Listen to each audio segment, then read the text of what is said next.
సహాయం కోరిన దయ్యం. పాపన్న ఉండే గ్రామం నుంచి అతని అత్తవారి ఊరికి వెళ్లే దారిలో కపాలీశ్వరం అనే గ్రామం ఉంది. ఆ గ్రామంలో ఒక శ్రీమంతుడికి శాంత అనే కూతురుండేది. ఆమెకు పెళ్ళిడు వచ్చింది. ఆ గ్రామంలోనే జక్కన్న అనే ఒక యువకుడు ఉండేవాడు. అతను బుద్ధిమంతుడు, రూపసి, తెలివితేటలు కలవాడు అయినప్పటికీ అనాథ, నిరుపేద. ఒకప్పుడు జక్కన్నది ధనిక కుటుంబమే కానీ అతని తండ్రి దురభ్యాసాల వల్ల ఉన్నదంతా పోయింది. జక్కన్న చిన్నతనంలోనే తండ్రిని పోగొట్టుకుని దారిద్ర్య అవస్థలో పడి ఆ గ్రామంలో వారాలు చేసుకుంటూ చదువుకోగలిగిన స్థితికి దిగజారాడు. అయితే ఊళ్ళో వాళ్ళు జక్కన్నను అభిమానించి అతనికి తిండి బాధ లేకుండా చూశారు. తనకు భోజనం పెట్టే ఇళ్లలో అతను ఏవైనా చిల్లర పనులు కూడా చేసి సహాయంగాను చనువుగాను ఉండేవాడు. అతనికి శాంత తండ్రి ఇంట కూడా వారం ఉండేది. ఆ విధంగా అతనికి శాంతకు పరిచయం ఏర్పడి అది చనువుగాను చివరకు ప్రేమగాను మారింది. శాంత ఎప్పటికైనా జక్కన్న భార్య కావాలని నిశ్చయించుకుంది. జక్కన్నకు కూడా ఆమె పైన చాలా అపేక్ష ఉండేది. వాళ్ళిద్దరూ తమ మనసులు ఒకరికొకరికి తెలుపుకుని పెళ్లి ప్రమాణాలు కూడా చేసుకున్నారు. తన తల్లిదండ్రులు తన పెళ్లి గురించి ఆలోచిస్తున్నారని తెలిసి శాంత తన మనస్సులోని కోరికను తల్లితో చెప్పింది. శాంత జక్కన్న వంటి పుట్టు దరిద్రుణ్ణి పెళ్లాడటం ఆమె తల్లిదండ్రులకు ఎంత మాత్రమూ నచ్చలేదు. అటువంటి వాడిపైన మనసుంచినందుకు వారు ఆమెను గట్టిగా చివాట్లు పెట్టి ఇక ముందు తమ గుమ్మం తొక్కవద్దని జక్కన్నకు ఆంక్ష కూడా పెట్టారు.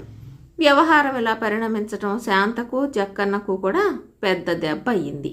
కానీ వారి మనస్సులు మాత్రం మారలేదు. జక్కన్న ఆ గ్రామం వదిలిపెట్టి రాజధానికి వెళ్ళిపోయి రాజుగారి కొలువులో చేరే అవకాశం సంపాదించుకున్నాడు. అతను కపాలీశ్వరానికి తిరిగి వచ్చి శాంత తండ్రి ఎంట పనిచేసే ఒక ముసలి దాసిని కలుసుకుని శాంతకు రహస్యంగా ఒక వార్త చెప్పాలి. నాకు ఆస్థానంలో ఉద్యోగం దొరుకుతున్నది. ఇవాళ రాత్రి శాంత 2 జాముల వేళ సత్రం దగ్గరికి వచ్చినట్టయితే నేనక్కడ వేచి ఉంటాను. తర్వాత మేమిద్దరము రాజధానికి వెళ్ళి అక్కడ పెళ్లి చేసుకుంటాం. ఈ మాట శాంతకు చెబుతావా అన్నాడు. దాసి సరేనన్నది.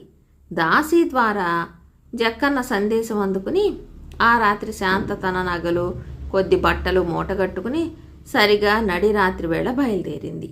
కానీ ఆమె ఇంకా ఇంటి ఆవరణ దాటకముందే తల్లిదండ్రులకు దొరికిపోయింది. తల్లి ఆమెను నానా మాటలు అన్నది. తండ్రి కొట్టాడు కూడా. ఆమె తమ వంశానికి అపకీర్తి తెస్తున్నదని ఇద్దరూ ఆడిపోశారు. ఆ తర్వాత ఆమెకు ఇల్లే చెరసాల అయిపోయింది. ఆ రాత్రి జక్కన్న సత్రం అరుగుపోయిన కోడి కూసిన దాకా శాంత కోసం ఎదురు చూసి నిరాశ చేసుకుని రాజధానికి బయలుదేరి వెళ్ళిపోయి కొలువులో చేరాడు. తర్వాత కొద్ది రోజులకి ఆ రాజుకు పొరుగు రాజుతో చిన్న యుద్ధం తటస్థించింది. జీవితంపైనే విరక్తి చెంది ఉన్న జక్కన్న ఆ యుద్ధంలో చావుకు వెరవకుండా పోరాడి తీవ్రంగా గాయపడి చాలా రోజులు మంచంలో ఉండి చికిత్స పొందాడు. ఈ లోపల శాంతకు తల్లిదండ్రులు పెళ్లి చేసేసి ఆమె బాధ్యత వదిలించుకోవటానికి విశ్వ ప్రయత్నాలు చేశారు. కానీ అవి ఫలించలేదు. సంబంధాలు రాలేదు. ఆమెకు జక్కన్నకు మధ్య ప్రేమ ఉండిన సంగతి ఎవరికీ తెలియదని వాళ్ళు అనుకున్నారే గాని అది వరకే ఊరంతటికీ తెలిసిపోయింది. అందుచేత శాంతను పెళ్లాడటానికి ఎవ్వరూ వచ్చారు కారు. నా కడుపున చెడబుట్టింది, దీన్నెవ్వరూ పెళ్లాడరు అని తండ్రి కూతుర్ని తిట్టుకున్నాడు. వ్యవహారం ఇంతదాకా వచ్చాక తన కూతుర్ని ఆ జక్కన్నకి ఇచ్చి చేద్దామన్నా అతని జాడ తెలియలేదు. కష్టపడి విచారిస్తే అతను ఏనాడో యుద్ధంలో చచ్చిపోయాడని ఎవరో అన్నారు. ఆ దుర్వార్త వినగానే శాంత ఆత్మహత్య చేసుకోవటానికి నిశ్చయించుకుంది. ఆమె ఒకనాటి అపరాహ్నం వేళ తండ్రి ఇంటలేక తల్లి ఏదో పనిలో ఉన్న సమయంలో ఇంటి నుంచి బయలుదేరి నడవసాగింది. సూర్యాస్తమయం వేళకు ఆమె ఒక నిర్జన ప్రదేశంలో ఉన్న ఒక పెద్ద చెరువు వద్దకు వచ్చి అందులో పడబోయింది. కానీ ఆమెను ఎవరో వెనక్కు తోసినట్టయింది. అయ్యో అంటూ ఆమె చతికిలబడి చుట్టూ చూసింది. అయితే ఎవ్వరూ కనిపించలేదు. ఆమె మళ్ళీ లేచి చెరువుకేసి పరిగెత్తపోయింది. మళ్ళీ ఎవరో వెనక నుంచి లాగినట్టయింది. ఆమె మళ్ళీ చతికిలబడి చుట్టూ చూసింది. ఎక్కడా ఎవ్వరూ కనిపించలేదు. మూడోసారి కూడా అలాగే జరిగేసరికి అయ్యో నన్ను చావని అని గట్టిగా అరిచింది. అదే సమయంలో పాపన్న తన అత్తగారి గ్రామం వెళ్ళి బండి మీద తిరిగి వస్తూ శాంత పెట్టిన కేక విన్నాడు. బండి దగ్గరికి రాగానే అతనికి చెరువు గట్టు మీద చతికిలపడి ఉన్న శాంత కనిపించింది. పాపన్న దారిలో బండి ఆపి దిగి ఆమెను సమీపించి, ఎవరమ్మా నువ్వు? ఇక్కడ ఒంటరిగా ఏం చేస్తున్నావు? ఇప్పుడు గట్టిగా అరిచినట్టున్నావు, దేనికి అని అడిగాడు. శాంత దాచకుండా తనకు వచ్చిన కష్టమంతా చెప్పుకుంది. అమ్మా, ఆత్మహత్య మహాపాపం. నీకు నీ తల్లిదండ్రులు ఇల్లు నరకంలాగుంటే మా ఇంటికి వచ్చి ఉండు, నీకే కష్టమో బాధ లేకుండా నేను కాపాడుతాను అన్నాడు పాపన్న. శాంతకు పాపన్నను చూస్తున్న కొద్దీ అతను తప్ప తనకెవరూ ఆప్తులు లేరని అనిపించింది. ఆమె వాళ్ళ ఇంటికి అతని వెంట వెళ్ళటానికి ఒప్పుకుంది. అప్పటికే చీకటి పడుతూ ఉంది. సమీప గ్రామానికి పోవాలన్నా 4-5 మైళ్ళు వెళ్ళాలి. చెరువుకు యువతలి పక్కన ఒక పురాతన భవనం ఉంది. పాపన్న శాంతను బండిలో ఎక్కించుకుని ఆ భవనం దగ్గరికి తోలుకుపోయాడు. అప్పుడే చంద్రోదయం అయ్యింది. భవనం పాడుపెట్టి ఉన్నదే కానీ శిథిలం కాలేదు. ఇంటి ముందు అక్కడక్కడ పిచ్చి మొక్కలు, గడ్డి తుప్పలు ఉన్నాయి. పాపన్న దీపం వెలిగించి బండి నుంచి వంట సామగ్రి దింపి రాళ్లు పెట్టి పొయ్యి ఏర్పాటు చేసి చెరువు నుంచి నీళ్లు తెచ్చాడు. ఇద్దరూ చేరి తేలిక వంట చేసేశారు. ఇంటికి పెడగా ఉన్న దారి వెంట గుర్రం మీద వెళ్లే ఒక పెద్ద మనిషి ఆ ఇంట దీపం వెలుగుతూ ఉండటం చూసి, ఎవరండోయ్, ఆ దయ్యాల కొంపలో ఉండకండి, చచ్చిపోతారు అని హెచ్చరించి తన దారిన వెళ్ళిపోయాడు. పాపన్నకు దయ్యాల భయం లేదు. శాంతను అడిగితే, చావడానికే సిద్ధమైన దాన్ని నాకేం భయం అన్నది. నిన్ను చెరువులో పడకుండా ఆపినది ఈ ఇంటి దయ్యమే అయి ఉంటుంది. అది మంచి దయ్యమే అయి ఉండాలి అన్నాడు పాపన్న. వాళ్ళిద్దరూ తేలికగా భోజనం చేసి ఇంటి ముందు వసారాలో చెరొక పక్క నడుములు వాల్చి పడుకొని నిద్రపోయారు. అర్ధరాత్రి వేళ ఎవరో మాట్లాడిన అలికిడయి పాపన్న శాంత కూడా కళ్ళు తెరిచి చూశారు. ఒక తెల్లటి ఆకారం గాలిలో తేలి ఉండటం వాళ్ళిద్దరికీ కనిపించింది. దాన్ని చూసి శాంతకి ఎవ్వున అరిచింది. భయపడకు తల్లి, నేను నీకేమీ అపకారం చెయ్యను అన్నదా ఆకారం. పాపన్న లేచి కూర్చుని, ఎవరయ్యా నీవు, నీకేం కావాలి అని అడిగాడు. నాకొక్క ఉపకారం చెయ్యాలి నాయనా. నేను ఈ ఇంటి యజమాని అయిన గోపన్నను. ఇప్పుడు పిశాచంగా ఉన్నాను.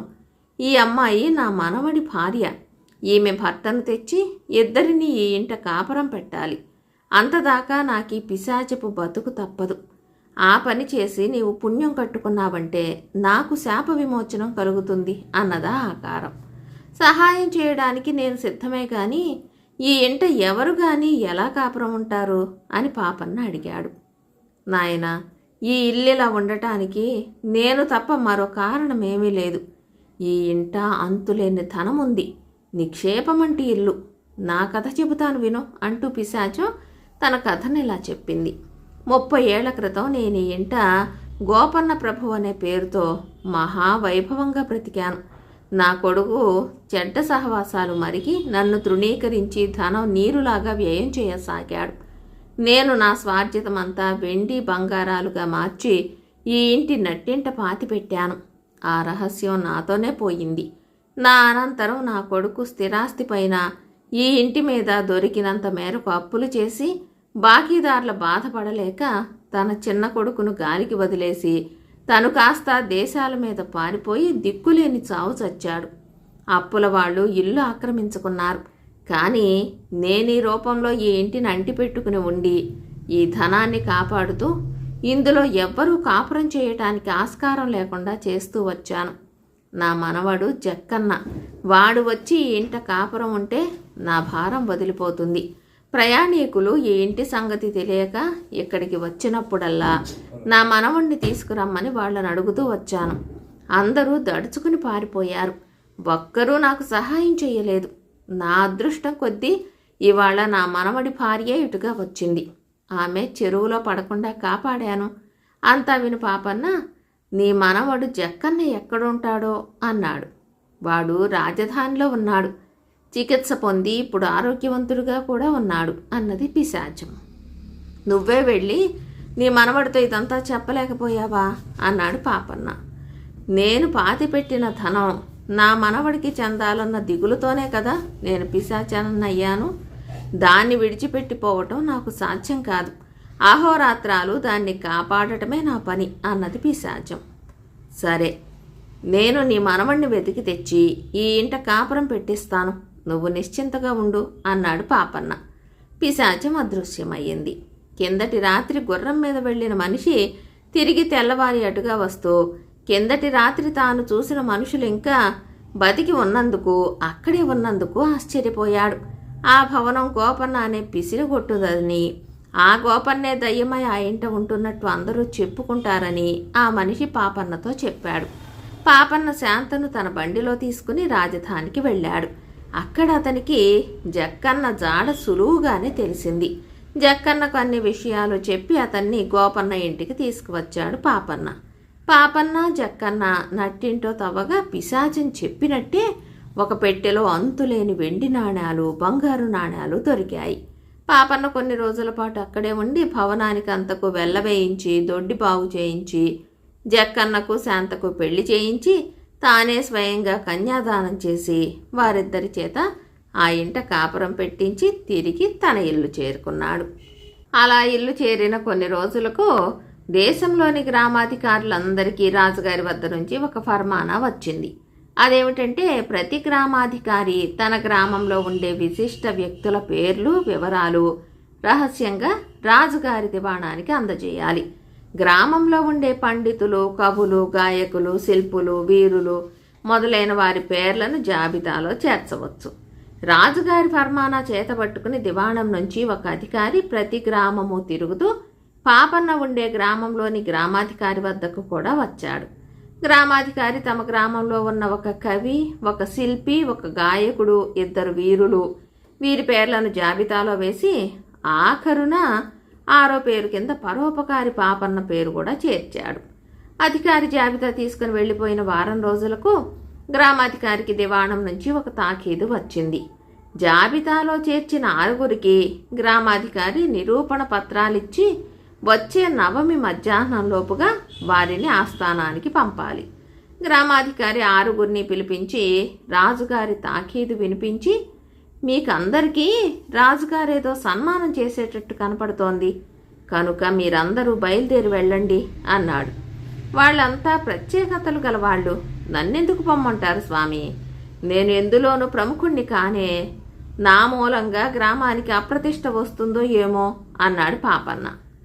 అదేం ఉండదు, నిన్ను గురించి నిజం తెలుసుకునే రాజుగారు ఆహ్వానించారు. ఆహ్వానాన్ని తిరస్కరించటం నేరమవుతుంది, వెళ్ళిరా అన్నాడు గ్రామాధికారి. పాపన్న విధి లేక ఒప్పుకున్నాడు. గ్రామం నుంచి రాజధానికి 4 రోజుల ప్రయాణం. 6గురు వీలును బట్టి మజిలీలు చేస్తూ నవమి నాటి ఉదయానికి రాజధాని సమీపాన గల గ్రామానికి చేరుకున్నారు. అవాంతరాలు రాకుండా ఉంటే మధ్యాహ్నం లోపల రాజుగారి ఇంటికి చేరుకోవచ్చు. వాళ్ళు కొంత దూరం వచ్చేసరికి ఒక కాలువ అడ్డొచ్చింది. కాలువను దాటడానికి ఒక తాటి బొండు గట్లకు అడ్డంగా వేసి ఉంది. వాళ్ళక్కడికి వచ్చేసరికి దాని మీదుగా దాటడం చేతగాక ఒక ముసలమ్మ, 3 పిల్లలు చిక్కునబడి ఉన్నారు. అటుగా వచ్చిన 6గురిని చూసి ముసలమ్మ, బాబు, నన్ను ఈ పసివాళ్లను అవతలికి దాటింతురు, తాటి బొండు మీదుగా నడవటానికి భయంగా ఉంది, కాలువ చూడబోతే లోతు అన్నది. పాపన్న ముఠాలో వాళ్ళు, వెనక నుంచి ఇంకెవరైనా వచ్చి దాటిస్తారులే, మేము తొందరగా వెళ్ళాలి అంటూ ఒక్కటొక్కరే తాటి బొండు మీదుగా కాలువ దాటి అవతలికి వెళ్ళారు. ఒక్క పాపన్న మటుకు యువతలే ఉండిపోయి, నిన్ను నీ పిల్లలను నేను దాటిస్తాలే, భయపడకు అన్నాడు. కాస్త ఆలోచించిన మీదట అది కూడా అంత తేలిక పని కాదని పాపన్నకు తోచింది. ముసలమ్మ మరీ వృద్ధు, పిల్లలు మరీ పసివాళ్ళు. ఆ తాటి బొండు మీదుగా ఆ ముసలమ్మను, ఆ పసిపిల్లలను చెయ్యి పట్టి నడిపించటం అంత తేలిక పని కాదు. మధ్యదారిలో వాళ్ళు తనను కూడా నీటిలో పడేయవచ్చు. అందుచేత పాపన్న కాలువ మీదుగా పట్టుతాడు ఏర్పాటు చేయ నిశ్చయించుకున్నాడు. తాను స్వయంగా ఒకరిద్దరిని నడిపించి ప్రయోజనం ఏమిటి? పట్టుతాడు ఏర్పాటు చేస్తే ప్రతి ఒక్కరూ దాని సహాయంతో తాటి బొండు మీదుగా దాటగలుగుతారు. ఈ మాట అనుకుని పాపన్న తన మూట ఒడ్డున పెట్టి అక్కడ పాతటానికి గుంజకర్ర కోసం వెతకసాగాడు.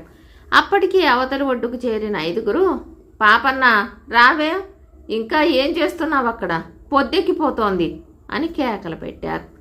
మీరు నడుస్తూ ఉండండి, నేను వచ్చి కలుసుకుంటాను అన్నాడు పాపన్న. వీడెప్పుడు ఇంతేలే, ఎంత దూరం మనతో కలిసి వచ్చాడు, అదే విశేషం అనుకుని మిగతా 5 గబగబా ముందుకు సాగారు.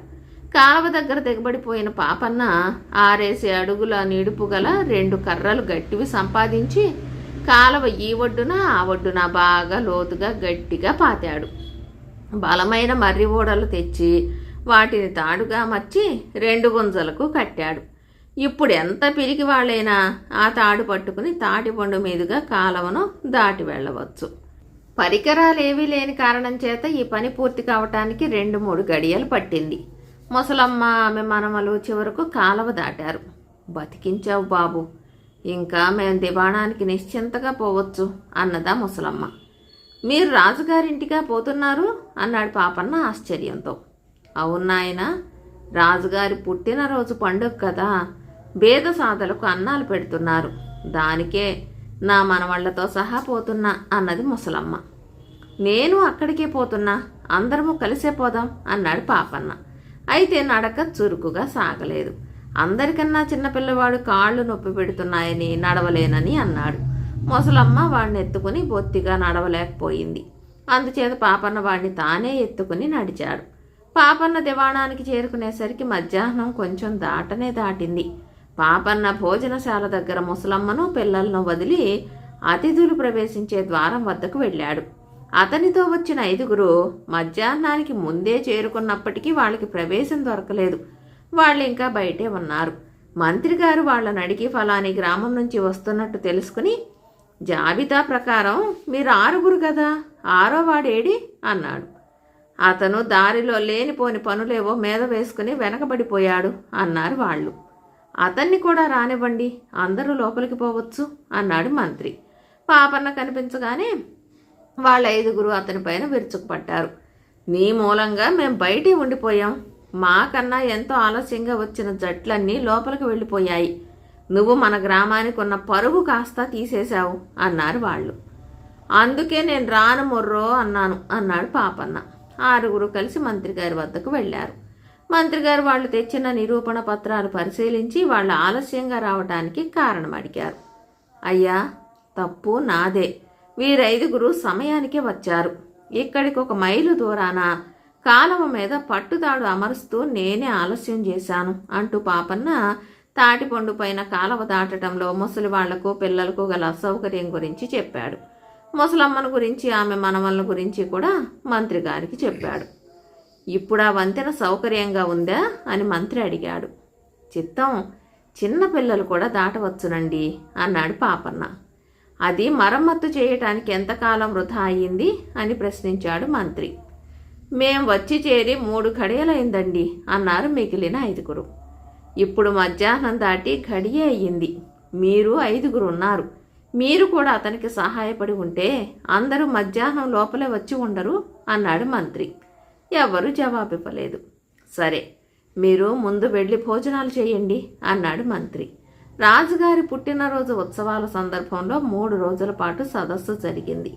వివిధ గ్రామాల నుంచి వచ్చిన ప్రముఖులకు వారి వారి విద్యలలో పరీక్షలు పెట్టి వారి వారి ప్రతిభకు తగ్గట్టుగా బహుమానాలు ఇచ్చారు. తనకు కూడా ఏదో పరీక్ష పెడతారని, తన పని అభాస అవుతుందని పాపన్న భయపడ్డాడు. కానీ అలాంటిదేమీ జరగలేదు. ఆఖరు రోజు పరీక్షలు ముగిశాయి. ఒక్కొక్కరి పేరే చదివి బహుమానాలు పంచసాగారు. పాపన్నకు పరీక్ష జరగలేదు. అందుచేత అతనికి ఏమీ బహుమానం ఉండదని అతని వెంట వచ్చిన వాళ్ళని అనుకున్నారు. కానీ రాజుగారు పాపన్నకు కూడా బహుమతి ప్రదానాన్ని పిలిచాడు. ఈయన పేరు పాపన్న, పరోపకారి. ఈయనకు పరీక్ష పెట్టలేదు, ఎందుకంటే ఈయన ఇక్కడికి వచ్చే దారిలోనే ఈయన పరీక్ష జరిగిపోయింది. ప్రతిఫలం ఏమీ కోరకుండా తాను నష్టపడి అయినా తోటి మానవులకు ఎల్లప్పుడూ ఉపకారం చేసే పాపన్నకు 10,000 బంగారు కాసులు ప్రత్యేక బహుమానంగా ఇస్తున్నాం అని రాజుగారు నిండు సభలో ప్రకటించాడు. అలా పెద్ద బహుమానం పుచ్చుకోవటమే కాకుండా పాపన్న తనుండే గ్రామానికి మంచి పేరు కూడా తెచ్చాడు. ఆ తర్వాత పాపన్న ఉండే దేశంలో ఒకసారి యుద్ధ పరిస్థితి వచ్చింది. పొరుగు దేశపు రాజు ఈ దేశంలోని కొన్ని భాగాలు తన రాజ్యానికే చెందాలని తగాదా తెచ్చి ఆ తగాదాను అంతకంతకు పెంచి చివరకు ఈ దేశంపై దురాక్రమణకు పూనుకున్నాడు. ఆయన సేనలు ఈ దేశంలోకి చొరబడి కొన్ని గ్రామాలను నగరాలను ఆక్రమించుకుని చివరకు ఒక కోట వద్ద నిలవరించబడ్డాయి. అవి ఆ కోటను ముట్టడించి నెలల తరబడి యుద్ధం సాగించి కూడా దాన్ని లోబరుచుకోలేకపోయాయి. యుద్ధ కారణంగా దేశంలోని ప్రతి గ్రామంలోనూ గ్రామాధికారికి ప్రత్యేకమైన పనులు ఏర్పడ్డాయి. ఈ పనులు నిర్వర్తించటంలో పాపన్న తమ ఊరి గ్రామాధికారికి ఎంతో తోడ్పడ్డాడు. గ్రామాధికారి కొంత యుద్ధ నిధి పోగు చేశాడు. సేనలో చేరటానికి కొందరు యువకులను సంపాదించాడు. ఆ డబ్బును యువకులను వెంటబెట్టుకుని పాపన్న రాజధానికి వెళ్ళాడు. అక్కడి పని పూర్తి చేసుకుని పాపన్న తిరుగుముఖమై వస్తూ చీకటి పడే వేళకు ఒక గ్రామ సావడి చేరుకున్నాడు. అక్కడ అతనికి అనేక మంది బెచ్చగాళ్ల లాంటి వాళ్ళు ఒక గుంపుగా చేరి కనపడ్డారు. అంతమంది బిచ్చగాళ్ళు అక్కడ పోగవటానికి కారణమేమిటని పాపన్న అడగ్గా, బిచ్చగాళ్లను గాలికి తిరిగే వాళ్లను పట్టుకుని రాజధానికి పంపమని రాజాజ్ఞ అయినట్టు తెలిసింది. శత్రువుల వేగుల వాళ్ళు గూఢచారులు మారువేషాలతో దేశమంతటా తిరుగుతున్నట్టు రాజధానికి తెలియవచ్చిందట. ఈ బిచ్చగాళ్లంతా ఆ ప్రాంతాలలో పట్టుబడిన వాళ్ళు. వాళ్లలో కొందరు పాపన్నను గుర్తించి సంతోషం చెంది, పాపన్న గారు, మమ్మల్ని అకారణంగా భటులు పట్టుకున్నారు, మీరైనా కాస్త మమ్మల్ని విడిపించి పుణ్యం కట్టుకోండి అని వేడుకున్నారు. ఇంతలో మీకు వచ్చిన నష్టమేమిటి? రాజాజ్ఞ అమలు జరగనివ్వండి. మీకు కావలసిన తిండికేమీ లోపం రాదు. ఈ జరుగుతున్న యుద్ధం ముగిసేదాకా కాస్త ఓర్చుకోండి. ఆ తర్వాత ఎప్పటిలాగే మీరు యథేచ్ఛగా తిరగవచ్చు అన్నాడు పాపన్న ఆ బిచ్చగాళ్లతో. బిచ్చగాళ్లలో ఒక వృద్ధుడు తెలిసిన వాళ్ల నుంచి పాపన్న గురించి వివరాలు తెలుసుకుని సైగ చేసి పాపన్నను దగ్గరికి పిలిచి రహస్యంగా, అయ్యా, నాకు తమ వల్ల ఒక ఉపకారం కావాలి. ఈ ఊరి కోట వెలుపల తూర్పున ఒక కాళికాలయం ఉంది. అక్కడ నా కొడుకు ఒంటికంటి వెంకడనేవాడున్నాడు. నేనిలా చిక్కుకున్నానని వాడితో చెప్పి నేనిచ్చే పొట్లాన్ని వాడికి అందించాలి. నేనిక ఎక్కువ కాలం బతకను. ఈ పొట్లంలో నేనొక కొత్త మంత్రం రాసి ఉంచాను. దాన్ని వాడికి మీరు చేర్చగలిగితే నా పని తీరిపోతుంది. ఈ సహాయం చేయగల వాళ్ళు నాకిప్పుడెవ్వరూ లేరు అన్నాడు. ఆ పొట్లాన్ని నాకిస్తే నేను నీ కొడుకు చేరుస్తాను అన్నాడు పాపన్న. మొసలి బిచ్చగాడు ఆ చీకట్లో పాపన్న చేతిలో ఒక పొట్లం ఉంచాడు. ఒక పాత గుడ్డలో కట్టిన ఆ పొట్లం అరచేతంత వెడల్పుగాను పలచగాను ఉంది. మర్నాడు పాపన్న కాళికాలయాన్ని వెతుక్కుంటూ వెళ్ళి అక్కడ ఒక యువకుణ్ణి చూశాడు. వాడు ఒంటికంటి వాడు.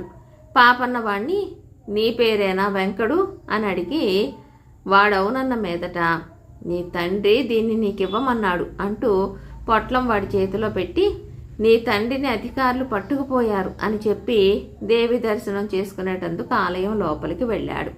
ఆ దేవాలయంలో నలుగురే ఉంటారు.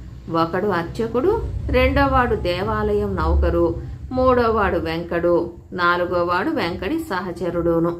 వెంకడు పొట్లం విప్పి తన సహచరుడు తెచ్చిన గుడ్డపీలికను నీటితో తడిపేసరికి సాంకేతిక లిపిలో రాసి ఉన్నది ఏదో బయటపడింది. అందులో కొన్ని గీతలేవో ఉన్నాయి. అది కాక కొంత రాత కూడా ఉంది. ఆ రాతలో పాపన్నకు సంబంధించిన విషయాలిలా ఉన్నాయి. ఇది తెచ్చేవాడే పరోపకారి పాపన్న. రాజుకు స్నేహపాత్రుడు. ఇతన్ని చెరలో పెట్టించు.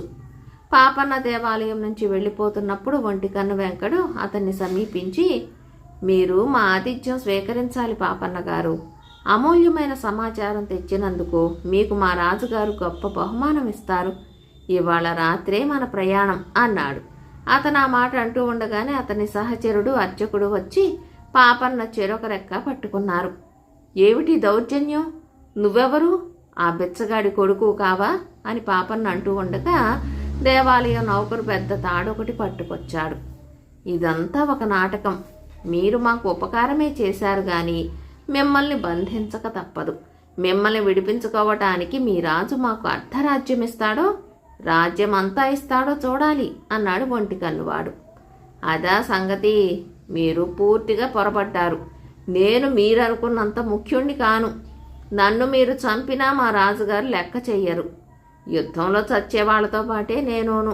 కావలిస్తే నన్ను చంపండి. కానీ అందువల్ల మీకింత పాపం తప్ప మరేమీ దక్కదు అన్నాడు పాపన్న.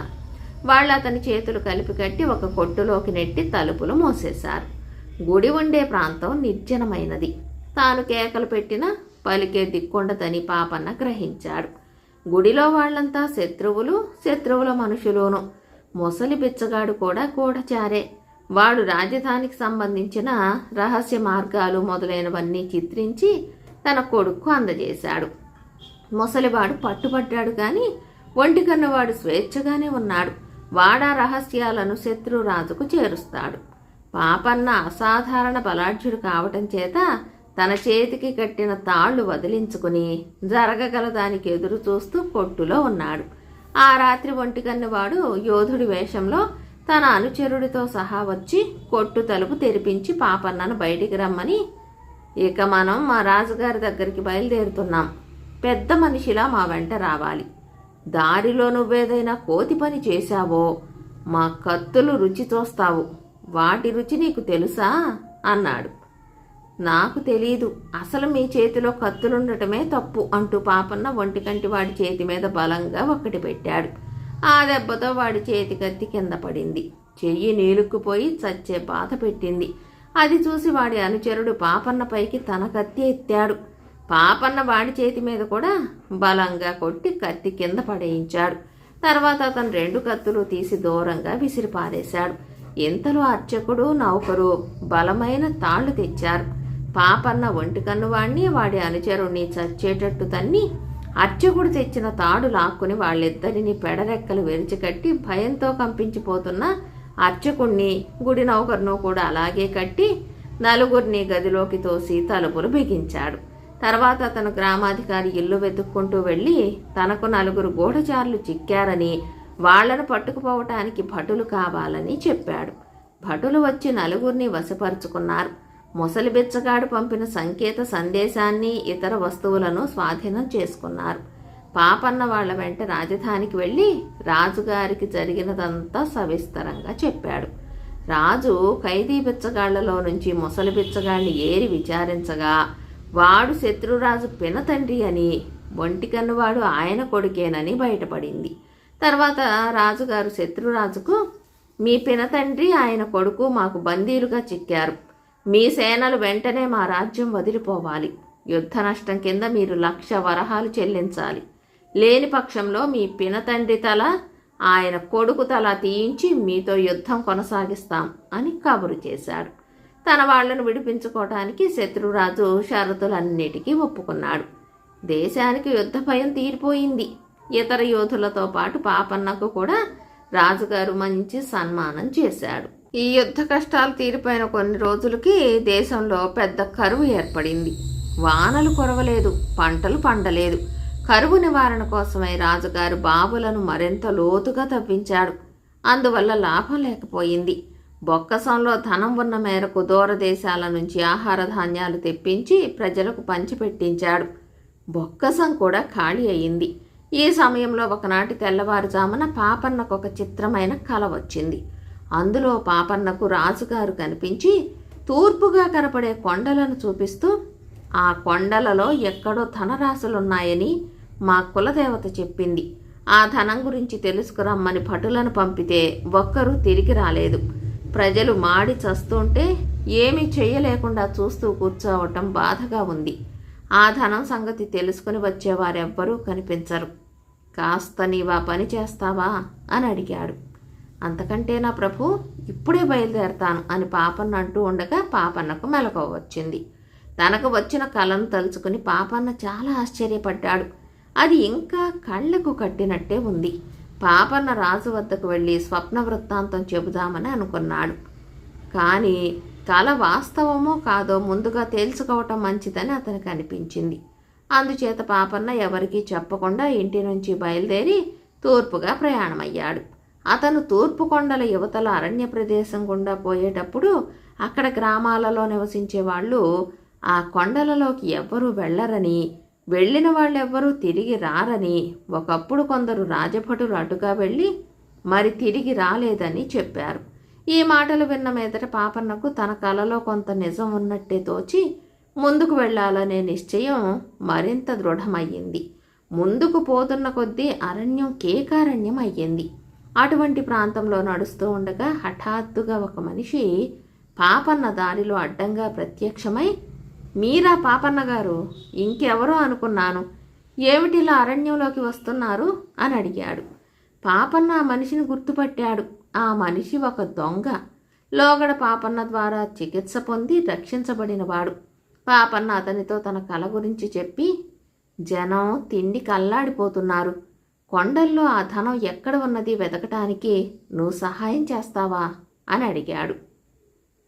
అది సాధ్యమయ్యే పని కాదే, ఇది భయంకరమైన ప్రదేశం, ఇక్కడికి ఎవ్వరూ రాకూడదు, నా పైన దయ ఉంచి మీరు తిరిగి వెళ్ళండి అన్నాడా దొంగ. ఒక వంక ప్రజలు తిండి లేక కటకట పడుతుంటే ఇక్కడ ధనం ఉన్నదని తెలిసి ఎలా వెనక్కుపోను అని పాపన్న అడిగాడు. బాబు, అలాంటి దయాదాక్షిణ్యాలకి ఇక్కడ చోటు లేదు, మీరు దయచేసి వెళ్ళిపోండి అన్నాడు దొంగ. ఇంతలో మరొక మనిషి ఎట్నుంచో వచ్చి, ఎవడు వీడు, ఇక్కడికేం పని మీద వచ్చాడు, చేతులు కాళ్ళు కట్టి ఈడ్చుకుపోక నిలబడి వీడితో మాట్లాడుతున్నావేమిటి అని దొంగతో అన్నాడు. వాడు కూడా దొంగల ముఠాకు చెందినవాడే. వాడితో మొదటి దొంగ రహస్యంగా పాపన్న గురించి చెప్పి, ఏం చేద్దాం అని సలహా అడిగాడు. మన నాయకుడి దగ్గరికి తీసుకుపోదాం అన్నాడు రెండో దొంగ. ఇద్దరూ కలిసి పాపన్నను దొంగల నాయకుడి వద్దకు తీసుకుపోయారు. మొదటి దొంగ తమ నాయకుడి చెవిలో రహస్యంగా పాపన్న ఒకప్పుడు తనకు చేసిన ఉపకారం గురించి చెప్పాడు. అంతా విని దొంగల నాయకుడు పాపన్నతో, మా ప్రాంతానికి వచ్చిన వాళ్లను ప్రాణాలతో పోనిచ్చే అలవాటు మాకు లేదు, అయినా నీవు మాకు ఉపకారం చేసి ఉన్నవాడివి గనక నిన్ను నిరపాయంగా తిరిగి వెళ్ళిపోనిస్తాను, సరేనా అన్నాడు. మీ అభిమానానికి కృతజ్ఞుణ్ణి, కానీ నాకు ఒక్క ఉపకారం చేయించండి. ఈ కొండలలో ఉండే ధనరాశులు నాకు చూపించినట్టయితే నేను తిరిగి వెళ్ళి వాటి వివరాలు రాజుగారితో చెప్పి ఆ తర్వాత జరగవలసిన ఏర్పాట్లు చేయిస్తాను అన్నాడు పాపన్న. ఇంకా నయం, ఇంతవరకు నీవు చూసింది ఎవరికీ చెప్పనని మా కాళికామ్మ వారి ఎదుట ప్రమాణం చేస్తేనే నిన్ను ప్రాణాలతో తిరిగి పోనిచ్చేది అన్నాడు దొంగల నాయకుడు. నాకు చూపడం ఇష్టం లేకపోతే ఇక్కడ ఉండే ధనాన్ని మీరే తిన్నగా రాజుగారి వద్దకు పంపండి అన్నాడు పాపన్న. దొంగల నాయకుడు మండిపడి, మా కష్టార్జితాన్ని మేము ఎవ్వరికి ఇవ్వము, మా సంగతి ఎవరికి చెప్పనని కాళిక ముందు ప్రమాణం చేయకపోతే నిన్ను కాళికకు బలి ఇచ్చేస్తాము అన్నాడు. నేను అలాంటి ప్రమాణం చెయ్యలేను అన్నాడు పాపన్న. మరుక్షణమే దొంగలు పాపన్నను చెరొక రెక్క పట్టుకుని కాళికా విగ్రహం వద్దకు తీసుకుపోయారు. అది 2 నిలువల ఎత్తుగల భయంకరమైన విగ్రహం. ఇప్పుడైనా కాళిక ముందు ప్రమాణం చెయ్యి, ప్రాణాలతో బయటపడతావు అన్నాడు దొంగల నాయకుడు. నేనిక్కడికి డబ్బు కోసం వచ్చాను, మీ రహస్యాన్ని కాపాడటానికి కాదు అన్నాడు పాపన్న దృఢంగా. పాపన్న తల తెగేయటానికి దొంగల నాయకుడు కత్తి ఎత్తాడు. ఆ క్షణంలోనే కాళికా విగ్రహం ఎవరో తోసినట్టుగా మొదలంటా విరుచుకుని పక్కకు ఒరిగి దొంగల నాయకుడి పైన పడింది. దొంగల నాయకుడు దాని కింద పడి ఒక్క మూలుగుతో ప్రాణాలు వదిలాడు.